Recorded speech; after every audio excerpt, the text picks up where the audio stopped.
আমি তোমাদের সামনে তো আগের দিন যেটা আমি আলোচনা করেছি সেটা হচ্ছে যে যুক্তি যুক্তি আমরা দ্বাদশ শ্রেণী অর্থাৎ ক্লাস টুয়েলভের যে দর্শন আছে সে দর্শনে একেবারে প্রথম চ্যাপ্টার, যেখানে 4 নম্বর রয়েছে 3 যোগ 1 সমান 4। তো এর আগে আমি একটা ভিডিও আপলোড করেছি, সেই ভিডিওতে অবশ্য আমরা আলোচনা করেছি আরোহ যুক্তি পর্যন্ত, অর্থাৎ আরোহ যুক্তি কাকে বলে তার উদাহরণ দিয়ে বিষয়টা খুব সুন্দরভাবে বুঝিয়েছি। তোমরা যারা দেখোনি সেই ভিডিওটি অবশ্যই তোমরা দেখে নাও। আমি লিঙ্ক দিয়ে রাখছি এই ভিডিওতে। আজকে যেটা আলোচনা করব সেটা হচ্ছে যে যুক্তি আলোচনা করব। সেই যুক্তি আলোচনার যেখানে ঠিক শেষ আরোহ যুক্তিটা আলোচনা শেষ, তারপরের থেকে আমরা আলোচনা করব। তো এবার আমরা অবরোহ যুক্তি এবং আরোহ যুক্তি এই যে দুটো ভাগ করেছিলাম যুক্তিকে, অবরোহ যুক্তির আমরা আলোচনা করেছি, আরোহ যুক্তি আলোচনা করেছি। এই অবরোহ যুক্তিকে আমরা আবার দুইটা ভাগে ভাগ করব। কি সেই দুটো ভাগ? একটা হচ্ছে মাধ্যম যুক্তি আর একটা হচ্ছে অমাধ্যম যুক্তি। তাহলে অবরোহ যুক্তিকে দুই ভাগে ভাগ করছি আমরা, একটা হচ্ছে মাধ্যম, একটা হচ্ছে অমাধ্যম। তাহলে মাধ্যম যুক্তি কাকে বলে? এখন প্রশ্ন হচ্ছে মাধ্যম যুক্তি কাকে বলে, অমাধ্যম যুক্তি কাকে বলে এবং তাদের উদাহরণগুলো। তো মাধ্যম যুক্তির এবং অমাধ্যম যুক্তির যে সংজ্ঞা সেটা ঠিক এইরকম যে অবরোহ যুক্তির ক্ষেত্রে একটি মাত্র আশ্রয় বাক্য থেকে সিদ্ধান্তটি অনিবার্যভাবে নিশ্চিত হয়। আমি আবারও বলছি, অমাধ্যম যুক্তিটা হচ্ছে যে অবরোহ যুক্তির একটি মাত্র আশ্রয় বাক্য থেকে সিদ্ধান্তটি অনিবার্যভাবে নিশ্চিত হয় তাকে বলা হচ্ছে তোমাদের অমাধ্যম যুক্তি। যেমন আমি আবর্তন, বিবর্তন, সমবিবর্তন এগুলো সবই হচ্ছে অমাধ্যম যুক্তির উদাহরণ।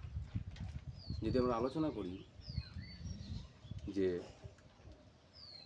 একটি মাত্র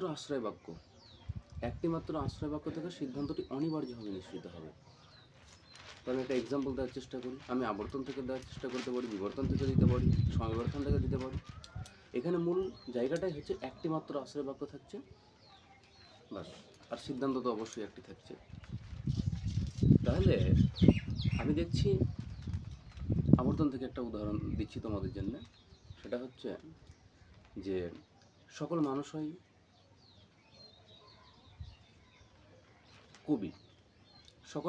কবি, এটা আমি দিলাম। তাহলে এটা এ বচন যদি হয় তাহলে আবর্তনের ক্ষেত্রে আমরা এ থেকে আই করব এবং উদ্দেশ্য বিধেয় কী হবে? স্থান পরিবর্তন করতে হবে। তাহলে কোনো কবি হয় মানুষ, এটা এ বচন। বচন যদি আমি এখানে নাও দেই, আমার মূল উদ্দেশ্যটা কোথায়? মূল উদ্দেশ্য হচ্ছে যে অমাধ্যম অনুমান একটি মাত্র আশ্রয় বাক্য আর সিদ্ধান্ত, এবং আশ্রয় বাক্য থেকে সিদ্ধান্তটি অনিবার্যভাবে নিশ্চিত হয়। তাহলে আমি যদি বলি সকল মানুষ হয় কবি, কোনো কবি হয় মানুষ, তাহলে আমার প্রথমটা হচ্ছে আশ্রয় বাক্য, যে সকল মানুষ হয় কবি। আর সিদ্ধান্ত কোনটা? যে কোনো কবি হয় মানুষ। আবার যদি আমি এটা বলি যে সকল মানুষ হয় কবি, কোনো মানুষ নয় অকবি, তাহলেও আমার হবে। মূল বিষয়টা হচ্ছে একটি আশ্রয় বাক্য থাকছে এবং সেই আশ্রয় বাক্য থেকে সিদ্ধান্তটি অনিবার্যভাবে নিশ্চিত হচ্ছে। এবার আমরা দেখব যে মাধ্যম যুক্তি। তো মাধ্যম যুক্তিতে আমরা আলোচনা করব মাধ্যম যুক্তি কাকে বলে, উদাহরণ। এর বেশি কিছু নাই, যুক্তি যে চ্যাপ্টার সেখানে বেশি কিছু নাই, এগুলো হচ্ছে আলোচনার বিষয়। তো অমাধ্যম যুক্তি আমরা কাকে বলবো? যে যুক্তির ক্ষেত্রে একাধিক আশ্রয় বাক্য থেকে সিদ্ধান্তটি অনিবার্যভাবে নিশ্চিত হয়। আমি আবারও বলছি, যে যুক্তির ক্ষেত্রে একাধিক আশ্রয় বাক্য থেকে সিদ্ধান্তটি অনিবার্যভাবে নিশ্চিত হয়। বা এরকম বলতে পারো যে অবরোহ যুক্তির ক্ষেত্রে একাধিক আশ্রয় বাক্য থেকে সিদ্ধান্তটি অনিবার্যভাবে নিশ্চিত হয়। যে অবরোহ যুক্তির ক্ষেত্রে একাধিক আশ্রয় বাক্য থেকে সিদ্ধান্তটি অনিবার্যভাবে নিশ্চিত হবে, সেইটা হচ্ছে গিয়ে মাধ্যম যুক্তি।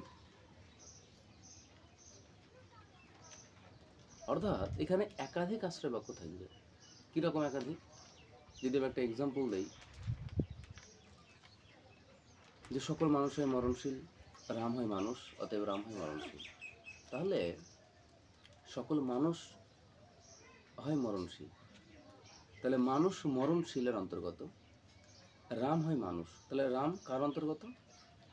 মানুষের অন্তর্গত। তাহলে রাম অবশ্যই মরণশীল। এখানে দেখো সকল মানুষ হয় মরণশীল, এটা প্রধান আশ্রয় বাক্য। রাম হয় মানুষ, এটা অপ্রধান আশ্রয় বাক্য। আর রাম হয় মরণশীল, এটা হচ্ছে তোমার সিদ্ধান্ত। বিষয়টা আমি তোমাদেরকে লিখে বোঝাচ্ছি যে সকল মানুষ হয় কবি। কবি, সকল মানুষ হয় কবি। আমি কবি লিখবো না, আমি মরণশীল লিখলাম। কবি লিখলে অসুবিধা নাই। রাম হয় মরণশীল, অতএব রাম হয় মানুষ, অতএব রাম হয় মরণশীল। তো এই যেটা আমি লিখলাম সেখানে কি আলোচনা হলো যে অমাধ্যম যুক্তিটা আমরা আলোচনা করলাম। মাধ্যম যুক্তির আলোচনায় আমরা এই এক্সাম্পলটা দিচ্ছি। মাধ্যম যুক্তির ক্ষেত্রে কি হচ্ছে, মানে মাধ্যম যুক্তির ক্ষেত্রে একাধিক আশ্রয় বাক্য থাকছে। এই হচ্ছে আশ্রয় বাক্য, এই হচ্ছে আশ্রয় বাক্য, আর এই হচ্ছে সিদ্ধান্ত। মাধ্যম যুক্তির ডেফিনেশনটাই ঠিক এরকম যে যে অপর যুক্তির ক্ষেত্রে একাধিক আশ্রয় বাক্য থেকে সিদ্ধান্তটি অনিবার্যভাবে নিশ্চিত হবে। একাধিক আশ্রয় বাক্য থেকে সিদ্ধান্তটি অনিবার্যভাবে নিশ্চিত হবে। আমরা নিরপেক্ষ ন্যায় আমরা দেখতে পাবো, এগুলো নিরপেক্ষ ন্যায় বিশেষ করে মাধ্যম যুক্তির একটা উদাহরণ। আরও আছে অবশ্য, মাধ্যম যুক্তির একাধিক উদাহরণ আছে। তো সকল মানুষ হয় মরণশীল, রাম হয় মানুষ, অথবা রাম হয় মরণশীল। দেখো এইখানে মানুষ আর মরণশীল, মানুষ কার অন্তর্গত? মানুষের অন্তর্গত।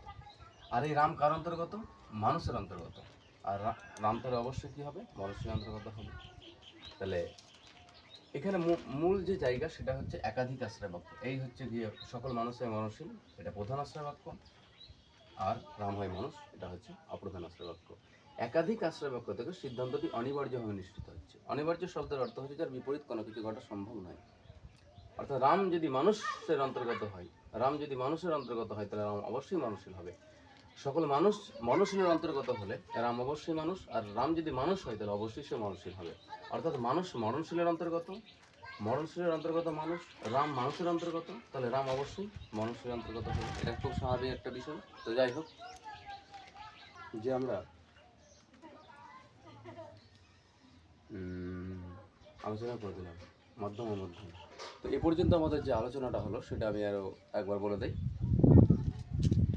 যে অমাধ্যম যেটা, অমাধ্যম যুক্তি কাকে বলে উদাহরণ বলে দিলাম, আর মাধ্যম যুক্তি কাকে বলে উদাহরণ বলে দিলাম। তোমাদের খুব সুন্দরভাবে আমি বুঝিয়ে দেওয়ার চেষ্টা করছি। তো দেখো তারপরে যেটা আলোচনা সেটা হচ্ছে যে এই যে আমরা আর্গুমেন্ট আলোচনা করছি, আর্গুমেন্ট অর্থাৎ বাংলা হচ্ছে যুক্তি। তাহলে যুক্তি যখন আমরা আলোচনা করছি তখন এই যুক্তিতে অনেক কিছু আছে। কি আছে? যুক্তির ধর্ম আছে, যুক্তির প্রকারভেদ আছে। তাহলে যুক্তির ধর্মটা কি? এখন প্রশ্ন হচ্ছে যুক্তির ধর্ম কি? যুক্তির ধর্ম হচ্ছে বৈধতা, বৈধতা কিংবা অবৈধতা। অর্থাৎ যুক্তির ধর্ম, এতক্ষণ যে যুক্তি আমরা আলোচনা করলাম সেই যুক্তিগুলির ধর্ম হচ্ছে বৈধ হবে, ভ্যালিড হবে অথবা ইনভ্যালিড হবে। অর্থাৎ যুক্তির ধর্ম হচ্ছে বৈধতা কিংবা অবৈধতা। পরীক্ষার যে প্রশ্নপত্র হয় সেখানে অবশ্যই থাকে এই প্রশ্নগুলো যে যুক্তির ধর্ম কী, বচনাত্মক ধর্ম কী, অমাধ্যম যুক্তি কাকে বলে, মাধ্যম যুক্তি কাকে বলে। খুবই সাধারণ প্রশ্ন। আর এখান থেকে 4 নম্বর পাওয়ার জন্য আমার এই দুটো ভিডিও তোমরা দেখো, তোমাদেরকে নতুন করে পড়তে হবে না, শুধু এই ভিডিও দুটোই 4 নম্বর পাওয়ার জন্য যথেষ্ট আমি মনে করি। আচ্ছা, তারপরে দেখো এই যুক্তি কি আলোচনা করছে, যুক্তির আলোচ্য বিষয়, মানে যুক্তির আলোচ্য বিষয় তো মানে আলোচ্য বিষয় যদি যুক্তি হয়, আমরা তো যুক্তি আলোচনা করছি, তাহলে এই যুক্তি কি আলোচনা করবে? যুক্তি আলোচনা যে করবে, তোমরা একাদশ শ্রেণীতে দেখেছো যে দর্শনে যে একাধিক শাখা রয়েছে, সেই একাধিক শাখার মধ্যে দেখবে যুক্তিবিদ্যা একটা অন্যতম, যাকে আমরা লজিক বলি। তো লজিক যদি আমরা বলি যুক্তিবিদ্যাকে, এই প্রশ্নটা খুবই পরীক্ষাতে আসে, তোমরা মন দিয়ে ভিডিওটা দেখো। লজিক কিরূপ শব্দ? লজিক হচ্ছে ইংরেজি শব্দ। লজিক ইংরেজি শব্দ, আর এটার বাংলা শব্দ হচ্ছে গিয়ে তোমাদের তোমরা সবাই জানো বাংলা শব্দ হচ্ছে যুক্তিবিদ্যা, যুক্তিবিদ্যা বা তর্কবিদ্যা, যুক্তিবিদ্যা বা তর্কবিদ্যা। এই যে যুক্তিবিদ্যা বা তর্কবিদ্যা এর আলোচ্য বিষয়, অর্থাৎ যুক্তিবিদ্যার আলোচ্য বিষয়, যুক্তিবিদ্যার আলোচ্য বিষয়টা হচ্ছে তোমার যুক্তি। তাহলে যুক্তিবিদ্যার আলোচ্য বিষয় যুক্তি। এতক্ষণ যেটা আমরা আলোচনা করছিলাম যে যুক্তিবিদ্যা, এই যুক্তি, তাহলে অ্যাকচুয়ালি যুক্তিটা কি আলোচনা করছে সেটা এই যে যুক্তিবিদ্যা। আমরা এই যুক্তিবিদ্যা দেখলাম যে যুক্তিবিদ্যার আলোচ্য বিষয় হচ্ছে গিয়ে তোমার যুক্তি। তাহলে যুক্তিবিদ্যার আলোচ্য বিষয় হচ্ছে যুক্তি। তাহলে যুক্তি যে বিদ্যা, সেটা বাংলা শব্দ, আর এটার ইংরেজি শব্দ হচ্ছে লজিক। তাহলে লজিক যদি হয়, এই লজিক শব্দটা কোন শব্দ থেকে এসেছে? আমি দেখাচ্ছি, পরীক্ষাতে খুবই থাকে এটা, লজিক, LOGIC, লজিক। এই লজিকটা আসছে তোমাদের গ্রিক শব্দ লজিকি থেকে। গ্রিক শব্দ এটা অবশ্য, গ্রিক শব্দ লজিকি থেকে। তাহলে গ্রিক শব্দ লজিকি থেকে লজিক শব্দটা আসছে। আবার এই যে লজিকি শব্দটা ল্যাটিন শব্দ লোগস, LOGOS, লোগস, এটা হচ্ছে ল্যাটিন শব্দ। পরীক্ষাতে এটা আসবেই একদম। যতবার পরীক্ষা হয়েছে ততবারই এই প্রশ্নটা টেস্টে হোক, ফাইনালে হোক, এসছে। তাই আমি আবারও রিপিট করছি, লজিক ইংরেজি শব্দ, লজিকই গ্রিক শব্দ, আর লোগস হচ্ছে ল্যাটিন শব্দ। এই লোগস শব্দের অর্থ পরীক্ষাতে থাকে। লোগস শব্দের অর্থ হচ্ছে চিন্তা বা ভাষা,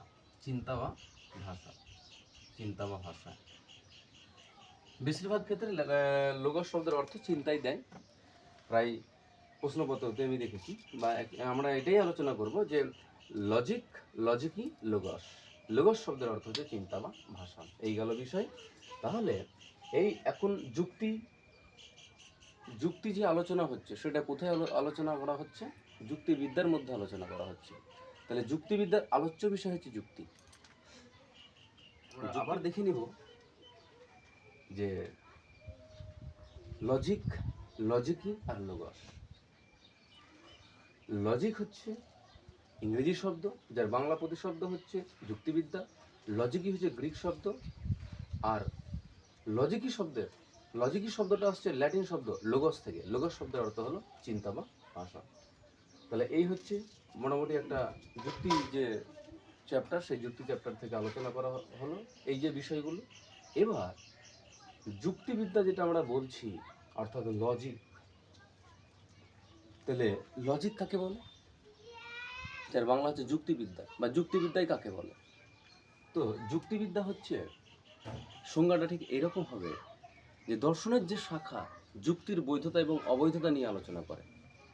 দর্শনের যে শাখা যুক্তির বৈধতা কিংবা অবৈধতা নিয়ে আলোচনা করে তাকে বলা হয় যুক্তিবিদ্যা বা লজিক। তাহলে তোমাদের সামনে আমি যে যুক্তি যেটা, সেই যুক্তি যে 4 নম্বর রয়েছে, সেই 4 নম্বরের জন্যে মাত্র 2টা ভিডিও আমি তৈরি করলাম।